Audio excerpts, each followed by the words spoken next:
सम्राट अशोक के निधन के बाद मगध का साम्राज्य दो भागों में बंट चुका था। बात तब की है जब सम्राट के उत्तराधिकारी दशरथ मौर्य मगध की गद्दी पर बैठ चुके थे। सम्राट दशरथ मौर्य मगध जैसे विशाल साम्राज्य के लिए बहुत ही कमजोर शासक साबित हुए।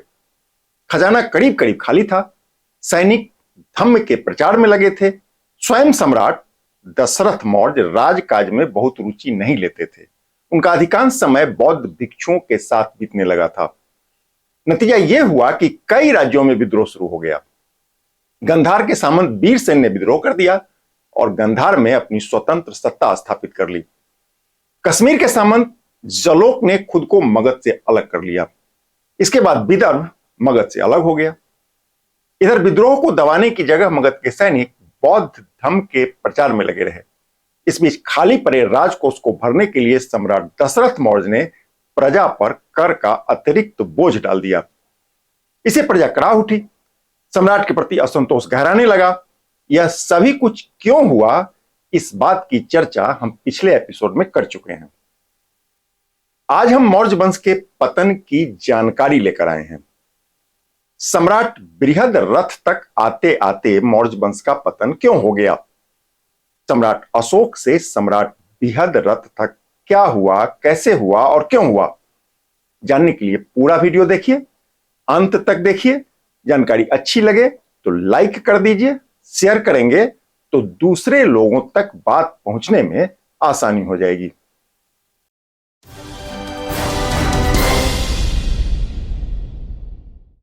नमस्कार, आप देख रहे हैं केकेएन लाइव और मैं हूं कौशलेंद्र झा। खबरों की खबर और लीक से हटकर खबर के इस सेगमेंट में आपका स्वागत है। मौर्य वंश के चौथे और अंतिम एपिसोड में आज बात करेंगे मौर्य वंश के अंतिम सम्राट बृहद्रथ की। बात करेंगे मौर्य साम्राज्य के पतन की और बात करेंगे एक मजबूत साम्राज्य के कमजोर होने के कारणों की। वह 180 ईसा पूर्व का कालखंड था। इतिहास करवट बदलने लगा था। तेजी से बदल रहे घटनाक्रम को मौर्य वंश के अंतिम सम्राट बृहद्रथ समझने को तैयार ही नहीं थे। नतीजा सम्राट का अपने ही सेनापति पुष्पमित्र शुंग से विवाद हो गया। विवाद इतना बड़ा हो गया कि सेनापति पुष्पमित्र शुंग ने सम्राट बृहद्रथ की हत्या कर दी। इसी के साथ मौर्य वंश का अंत भी हो गया। हुआ यह कि यवन सैनिक भारत के पश्चिम प्रांतों पर लगातार हमला कर रहे थे। सेनापति शुंग इस बात से बहुत चिंतित थे, पर सम्राट बृहद्रथ इसको गंभीरता से लेने को तैयार ही नहीं थे। सेनापति शुंग के बार बार आग्रह करने पर सम्राट बृहद्रथ ने सेना की एक बहुत ही छोटी सी टुकड़ी को हमलावरों से मुकाबला करने की अनुमति दे दी। सेनापति शुंग जानते थे कि इतने कम सैनिकों के साथ यवनों से मुकाबला करना आत्मघाती होगा। नतीजा सेनापति ने बौद्ध धर्म के प्रचार में लगे सैनिकों को धर्म का प्रचार छोड़कर युद्ध के लिए तैयार होने का आदेश दे दिया। सम्राट बृहद्रथ को जब इसकी जानकारी मिली तो वो आग बबूला हो गए और अपने कुछ वफादार सैनिकों को साथ लेकर सेनापति शुंग को कैद करने की योजना बनाई। इधर सेनापति को भी इसकी भनक मिल चुकी थी। नतीजा दोनों ने एक दूसरे पर हमला कर दिया और इस लड़ाई में सम्राट बृहद्रथ अपने ही सेनापति पुष्पमित्र शुंग के हाथों मारे गए। इसके बाद पुष्पमित्र शुंग ने मगध के सत्ता का बागडोर अपने हाथों में ले लिया और धर्म के प्रचार में लगे सैनिकों को इकट्ठा करके यवनों पर जोरदार हमला बोल दिया। इस लड़ाई में पुष्पमित्र शुंग की जीत हुई और यहां से शुंग वंश आरंभ हो गया। हालांकि शुंग वंश का शासन अधिक दिनों तक नहीं रहा। शुंग वंश का पतन और बाद के कालखंड पर हम कभी बाद में बात करेंगे। अभी बात मौर्य वंश की हो रही है। मौर्य वंश के पतन के और भी कई कारण माने जाते हैं। अव्वल तो मौर्य वंश के पतन का सबसे बड़ा कारण राजकोषीय घाटा बताया जा रहा है। अध्ययन से पता चलता है कि मगध का राजकोष करीब करीब खाली हो चुका था। यह समस्या सम्राट अशोक के शासन के उत्तरार्ध में ही आरंभ हो चुका था। सम्राट अशोक ने अपने शासन के अंतिम वर्षों में बौद्ध धर्म के विकास के लिए खजाना खोल दिया था। धन को पानी की तरह बहाया जाने लगा। कहते हैं कि 84 बौद्ध स्तूप, दर्जनों बौद्ध विहार और कई देशों में बौद्ध धर्म के प्रचार के नाम पर राजकोष लगभग खाली हो चुका था। अशोक के उत्तराधिकारी सम्राट दशरथ मौर्य ने इस पर बिल्कुल ध्यान नहीं दिया और राजकोष पर अतिरिक्त बोझ बढ़ता ही चला गया। दशरथ मौर्य के बाद मगध के सम्राट बने संप्रति मौर्य, इसके बाद साली शुक मौर्य, देव बर्मन मौर्य और इसके बाद सम्राट बने सतधन्वन मौर्य। पर राजकोषीय घाटा का सिलसिला थमा नहीं। राजकोषीय घाटा लगातार बढ़ता जा रहा था। कहते हैं कि सतधन्वन मौर्य के पुत्र बृहद्रथ मौर्य के मगध सम्राट बनते समय मगध का वित्तीय घाटा खतरनाक अवस्था में पहुंच चुका था। आलम यह हो गया कि अब राज प्रबंधन के लिए भी धन की कमी महसूस होने लगी।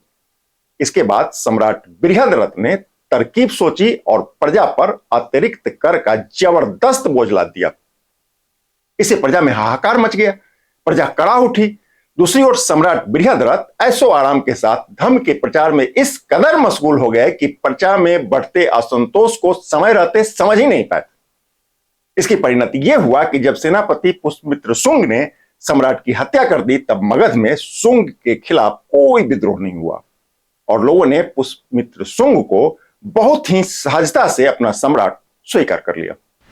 यहां आपको बता दें कि सम्राट बृहद्रथ तक आते आते मगध का साम्राज्य बहुत ही छोटा हो चुका था।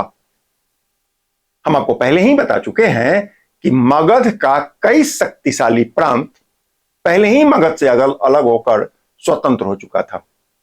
इसका एक कारण सम्राट की पत्नी सुवर्णकशी को भी माना जाता है। सिलोन के एक बौद्ध ग्रंथ के अध्ययन से पता चलता है कि सुवर्णकशी ग्रीको बैक्टेरियन के राजा हेमेंट्रियस की पुत्री थी। उसका ओरिजिनल नाम बेरिनिको था। पाली ग्रंथ में बेरिनिको को सुवर्णकशी के नाम से जाना गया है। कहते हैं कि सुवर्णकशी अत्यंत खूबसूरत कन्या थी। सम्राट बृहद्रथ का अधिकांश समय अपनी पत्नी सुवर्णकशी के साथ व्यतीत हो रहा था। लिहाजा प्रजा में बढ़ते असंतोष से सम्राट मुकम्मल तौर पर अनजान थे। यह मौर्य वंश के पतन का बहुत बड़ा कारण बन गया। कहते हैं कि मौर्य वंश की स्थापना करने वाले सम्राट चंद्रगुप्त मौर्य जब सम्राट बने थे, उन दिनों भी भारत की राजनीतिक स्थिति बहुत ही दयनीय था। सम्राट चंद्रगुप्त मौर्य ने अपनी रण कौशल से मगध को शक्तिशाली बना दिया था। कालांतर में सम्राट अशोक ने अपने शासनकाल में मगध का अभूतपूर्व विस्तार किया, किंतु सम्राट अशोक के बाद मगध की सत्ता कमजोर नेतृत्व का शिकार होती चली गई। अशोक के सभी उत्तराधिकारी कमोबेश मगध के पतन में अपनी आहुति देते रहे। आखिर में सम्राट बृहद्रथ ने मौर्य वंश के ताबूत में आखिरी कील ठोक दी। इसी के साथ शक्तिशाली मौर्य वंश का भारत के इतिहास में पतन हो गया।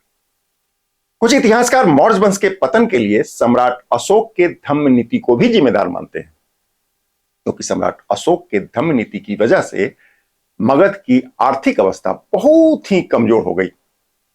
सम्राट अशोक के बाद मौर्य वंश का कोई भी शासक इसको गंभीरता से नहीं लिया। नतीजा, मगध का साम्राज्य दिन प्रतिदिन कमजोर होता चला गया और आखिरकार अपने पतन के गर्त में समा गया। मौर्य वंश का यह चौथा और अंतिम एपिसोड आपको कैसा लगा, कमेंट करके बताइएगा जरूर। इससे पहले का एपिसोड यदि आपने अभी तक नहीं देखा है तो कृपया उसको भी देख लें। इससे आपको मौर्य वंश के गौरवमय इतिहास को समझना बहुत ही आसान हो जाएगा। फिलहाल के लिए बस इतना ही। नमस्कार।